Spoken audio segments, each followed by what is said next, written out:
Santiago, qué placer tenerte con nosotros. Queremos que nos hables de eso que te caracteriza, que es al mismo tiempo un gran discurso a nivel de la improvisación y digamos, de la ejecución del instrumento de los teclados, pero además también la parte que tiene que ver con la investigación sonora, con sacarle partido a los sonidos de los teclados y todas las cosas que se pueden, digamos, desarrollar desde ese punto de vista. Bueno, Pablo, muchísimas gracias por tu invitación. Muy feliz de estar acá compartiendo contigo y con estos instrumentos maravillosos. Bueno, todo surge de mi pasión por los sonidos electrónicos, por los teclados. Pues me encanta la variedad tímbrica a nivel de efectos y todo lo que se puede hacer para salir un poco de lo que es el sonido del piano, pero a la vez con la interfaz del piano, que son las teclas, que es con lo que yo me crié y me desarrollé cuando empecé a estudiar el instrumento. Y bueno, muchos de mis ídolos musicales pues usan sonidos electrónicos, usan teclados y por supuesto eso también tiene mucho peso en mi curiosidad por el instrumento. Claro, hablas de tus ídolos musicales. Mencionamos algunos de ellos, por ejemplo. Bueno, por ejemplo, el principal siempre ha sido el gran pianista Chick Corea, que es un ídolo universal para mucha gente. En especial en el piano Fender Rhodes, bueno, en mi opinión, pues el más increíble, el más legendario. Otros músicos un poco más contemporáneos que me encantan, por ejemplo, el gran baterista que también es tecladista y pianista que se llama Gary Husband. Él también utiliza unos sonidos muy interesantes de lead. Hay otro tecladista que me encanta que se llama Sean Whalen, que él vive en New York actualmente, muy interesante. Scott Kinsey, también otro gran influyente en lo que es el mundo de los teclados. Y bueno, e incluso saliéndome un poco de lo que son los tecladistas, gente como por ejemplo Mike Brecker a través del Iwi, él controlaba sintetizadores con este instrumento controlador de viento, como interfaz tipo saxofón. Por ejemplo, Alan Holdsworth también tenía su guitarra MIDI llamada Syntax, controlando sintetizadores y utilizando dispositivos como Breath Controller que le dan más expresividad. Bueno, es una lista enorme, pero estos son los nombres que me llegan en el momento. Está muy bien. Ahora, queremos que nos hables un poco también de cuáles son los recursos que tú utilizas a la hora de, digamos, de crear, de investigar, de modificar sonidos. Bien, bueno, cada instrumento electrónico, en este caso los sintetizadores, son como, en realidad son una computadora que es diseñada para generar sonidos electrónicos y, de nuevo, poseemos la interfaz del piano a nivel de lo que es el teclado que controla el pitch y las dinámicas en algunos de los sintetizadores.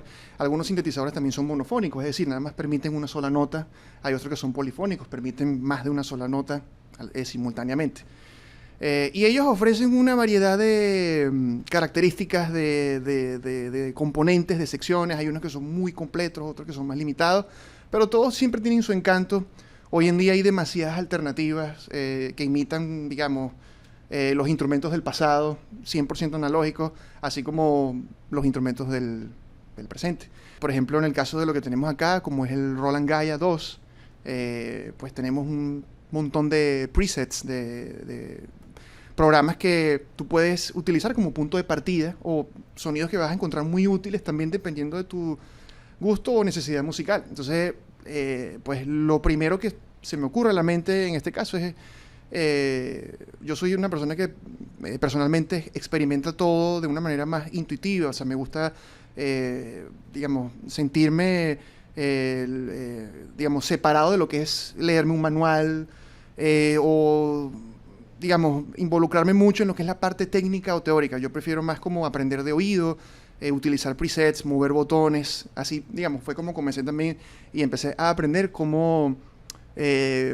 reacciona auditivamente cada control de un sintetizador. Hay ciertas características en común, pues. Por ejemplo, aquí tenemos la sección de osciladores, tenemos la sección de filtros, tenemos la sección de envolvente de filtro, de amplificador. Una serie de cosas que son un poco técnicas ahorita, como las menciono, pero en realidad no hace falta ni siquiera, en mi opinión, pues, saber mucho de eso. Lo primero sería como explorar los programas, explorar los patches o los presets, como lo llames. Y ver qué inspiración te da cada sonido, a dónde te transporta. O sea, tú puedes tocar una sola nota o puedes tocar varias notas o puedes hacer melodía. Cada sonido te lleva a un plano diferente, en mi ¿Qué opinión. tal si nos demuestras un poco todo eso y digamos que arrancamos con un sonido de base y tú nos demuestras de qué manera los diferentes osciladores, ¿qué? Envolventes. Envolventes, las cosas que haces con la frecuencia, cómo actúan sobre el sonido?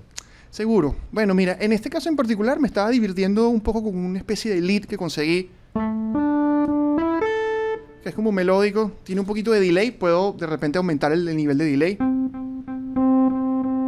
Cosas como esa, o lo puedo poner más seco, completamente seco. Entonces es un ejemplo muy directo, muy rápido, o sea, es un patch que yo conseguí aquí y quizás moví un poquito algunas cosas para hacerlo un poco más a mi gusto. De repente puedo también hacerlo un poquito menos brillante. Si cierro lo que se llama el cutoff en el filtro, pues.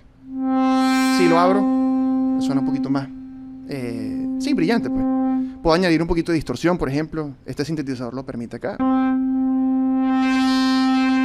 Si sientes un poco la saturación, ¿no? Claro, Si la claro. quito, un poco más limpio el sonido. O sea, hay cosas como esa, claro, esto es a nivel muy superficial, pero aquí estoy, digamos. Tenemos la rueda de pitch, que es muy clásica desde el Minimoog en adelante, que te permite, como si fuese un guitarrista, hacer lo que llaman un bending, ¿no? O sea...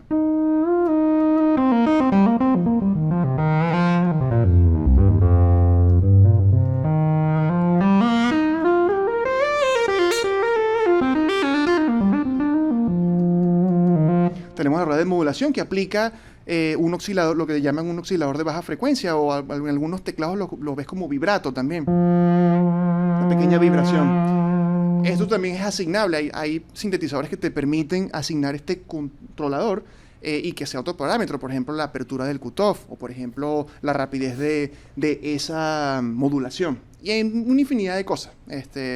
Como te decía, o sea, los teclados son computadoras. Hay menús, hay... controles a disposición dependiendo del teclado, porque todos varían mucho. Una vez Y más. tomando de nuevo ese punto de partida de ese sonido que tienes, ¿cómo por ejemplo afecta el osciladores? ¿Qué tipo de, digamos, para la gente que no sabe tanto del Claro. asunto, pero que quiere, ¿sabes? Tiene esa curiosidad, porque yo conozco muchos pianistas que son principalmente pianistas, pero que quizás no tienen esa profundidad de conocimiento que tú tienes con respecto al tratamiento del sonido. Chévere. Bueno, mira, un principio básico, de nuevo, conseguir un sonido, por lo menos en este caso yo tenía en mi mente, conseguir un sonido que imite más o menos lo que es de repente un horn o una guitarra, melódico, monofónico. Ese fue mi punto de partida aquí. Entonces, ya conseguí mi sonido. Ahora, si voy a ajustar cosas, por ejemplo, yo te puedo mostrar, tengo que pararme aquí un momentico. Ajá. Por ejemplo, si tenemos la sección de los osciladores, podemos arrancar desde el mixer, o sea, que es el mezclador de lo que es la señal de volumen del oscilador. Si yo los pongo todo en cero, por ejemplo, no debería tener en teoría nada de sonido. Exacto. Entonces, aquí puedo, por ejemplo, colocar el volumen del primer oscilador, que lo tengo acá. Entonces, aquí estamos sonando con un solo oscilador. Si yo muevo el rango de las octavas,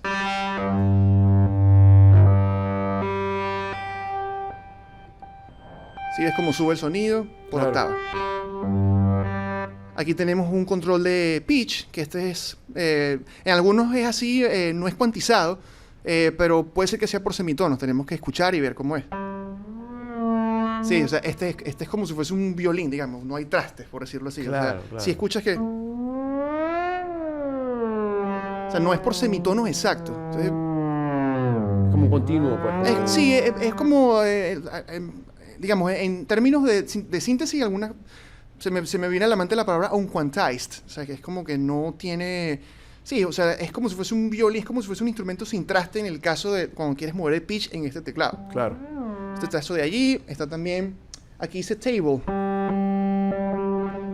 Entonces lo que tenemos son como tabla de ondas, lo que llaman.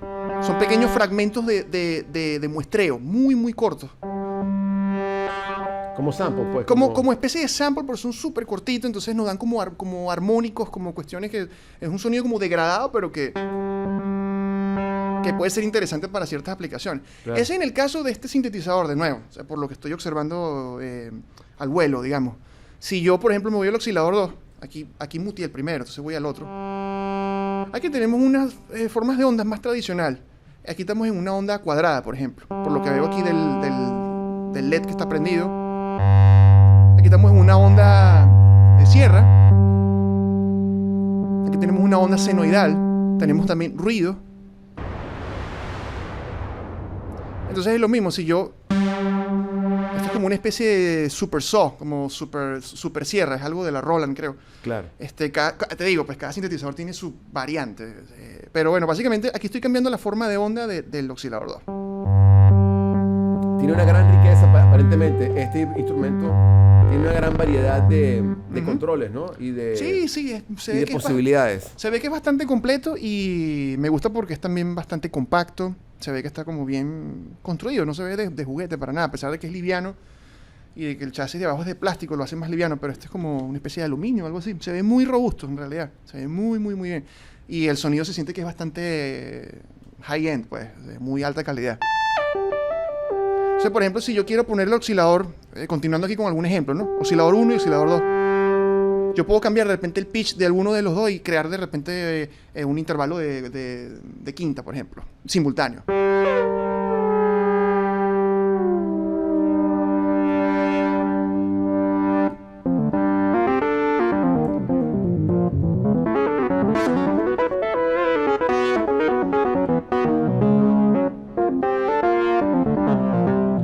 Cuando usas... disculpa que te interrumpa, pero, curiosidad, cuando usas, por ejemplo, intervalos y haces líneas de intervalos, ¿cuáles te gusta más utilizar? ¿Qué intervalos? ¿Quintas, que es lo principal? Sí, quintas siempre me encantan las quintas, obviamente. Pero también de repente puedes variarlo, puedes hacer lo que sea en realidad. Claro, como digamos, este control de pitch no es cuantizado, no es por semitonos. Él tiene que tener la oreja más o menos lo más... bueno, discernimiento. Sí, un discernimiento lo mejor posible. O incluso en algunas instancias un afinador pudiese ser también, si quieres ser más... Claro. Pero aquí es un intervalo de cuarta. Más o menos por allí. Principalmente quintas y cuartas, ¿verdad? Yo porque creo que ya sí. Otros intervalos empiezan a crear una cantidad de problemas a nivel de los armónicos que generan y exacto. Y de notas que quizás van a ser más problemáticas en la armonía, ¿no? Exacto, pues sí, eso es un ejemplo, digamos, sí, muy, muy jazzístico se pudiese decir, ¿no? En este caso porque como busco imitar lo que es el horn o una guitarra, de repente eso me permite como abrir eso, pues, ese tipo de... No es una rearmonización ni siquiera en este caso, es simplemente que cuando yo piso una nota, bueno, tengo los intervalos por debajo o por encima, dependiendo de cómo los programe aquí. Claro. También si utilizamos, aquí hay un tercer oscilador. O sea, digamos, tenemos otro intervalo más. Le puedo cambiar la onda igual. Entonces, si por ejemplo combinamos los tres.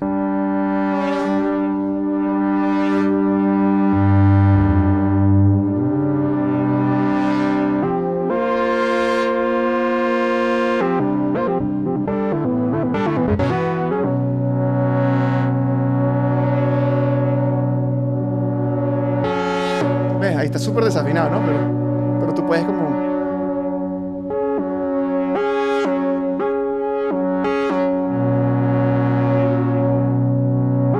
Está mejor.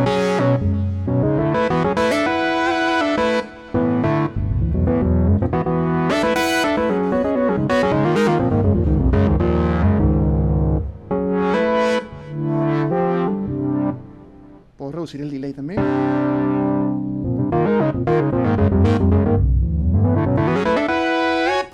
Bueno, y en fin, hay más o menos un principio de lo que puedes hacer con los osciladores. Magnífico, magnífico.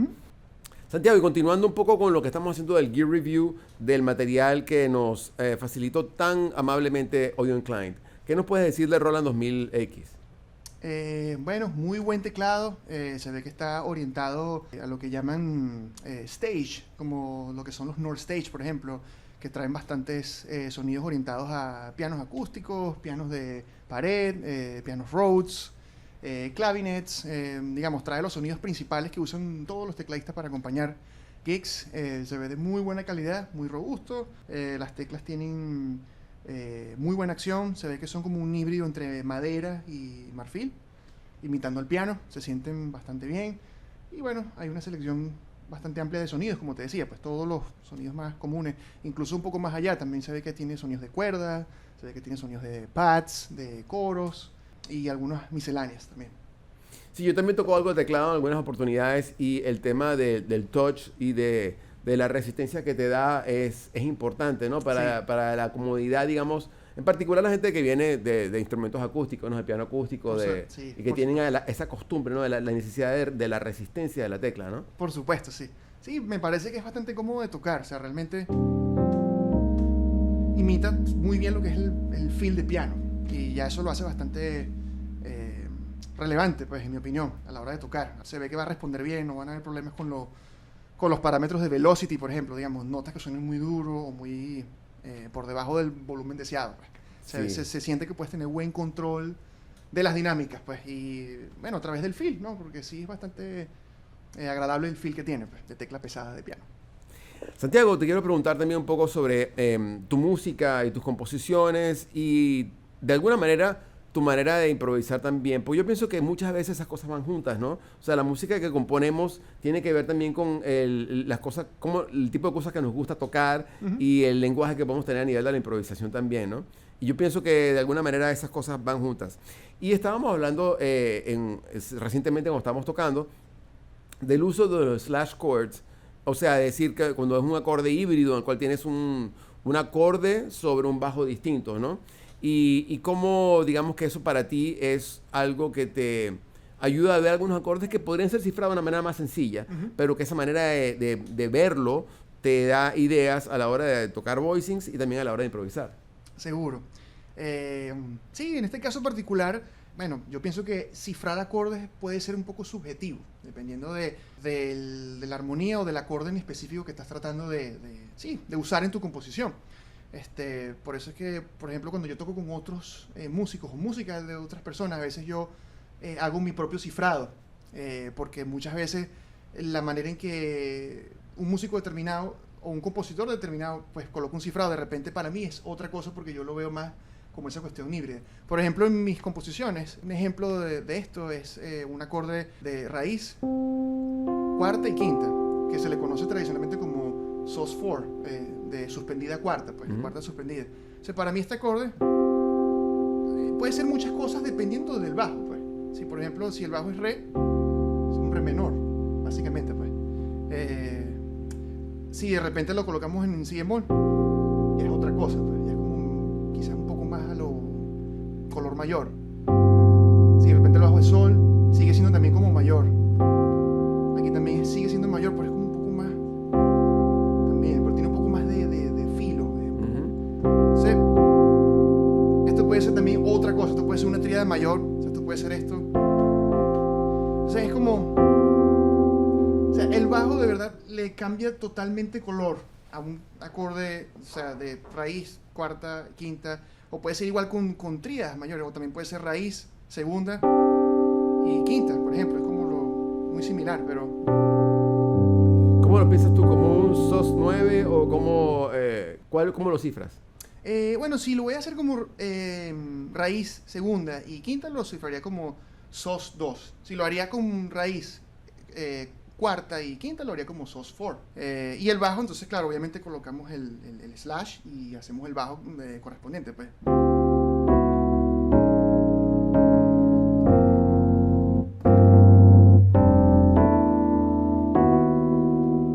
Es lo mismo, pero o sea, apenas muevo el bajo y el mismo acorde alrededor, ya obtengo muchas cosas, pues. O sea, con eso, bueno, pueden haber otros acordes también. Este es solamente un ejemplo muy breve para más o menos demostrar lo que me pregunta.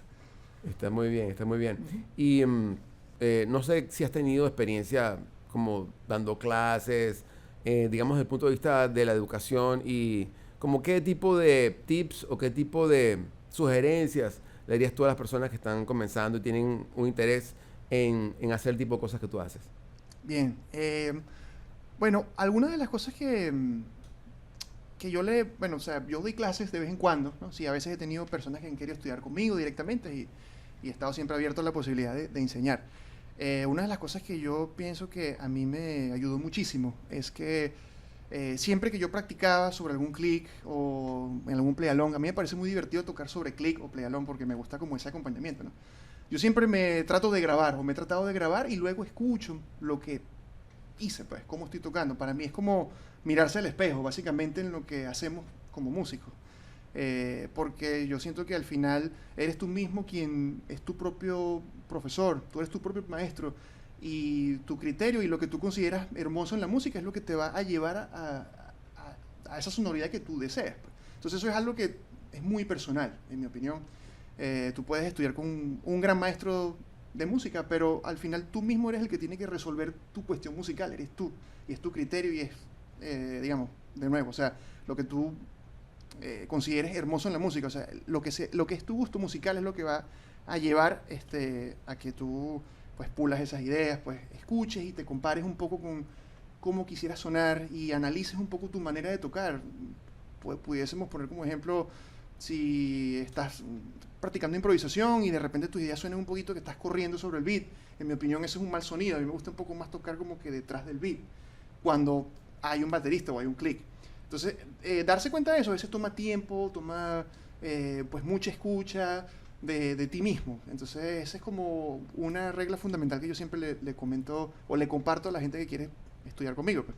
Grábense, escúchense y confíen en su gusto musical, que los va a llevar bueno, ojalá pues, a un resultado lo más cercano posible a lo que tú quieres lograr como músico, pues.